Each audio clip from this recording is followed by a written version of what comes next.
تو ناظرین، عمران خان نے کل جو سٹیٹمنٹس جاری کیے اس سے تو یہ لگ رہا ہے کہ عمران خان کا بالکل بھی کسی بھی قسم کا کوئی بات چیت کا کوئی پلان نہیں ہے۔ اور آج ہم نے دیکھا کہ پہلے جو قائمہ کمیٹیاں تھیں قومی اسمبلی کی، وہاں سے استعفے دیے گئے، اور آج سینٹ کی جو کمیٹیاں ہیں اس میں سے بھی ریزائن آنا شروع ہو گئے ہیں۔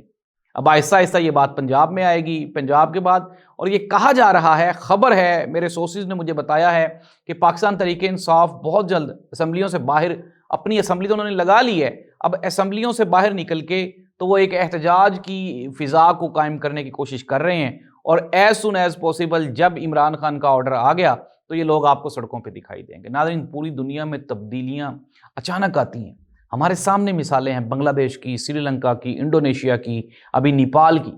اور حکومت جو ہے وہ سب کے سامنے ہے، حکومت کی پرفارمنس کیا ہے۔ وہاں پہ اگر ہم بات کریں سیلاب کی تو محترمہ مریم اورنگزیب صاحبہ موجود تھیں، وہاں پہ اسسٹنٹ کمشنر اور ایس پی جو ہے ان کے درمیان وہاں پہ کوئی مکالمہ ہوا۔ مسئلہ ہے، کیونکہ آپ کے سامنے ہے کہ جنوبی پنجاب پورے کا پورا ڈوب چکا ہے،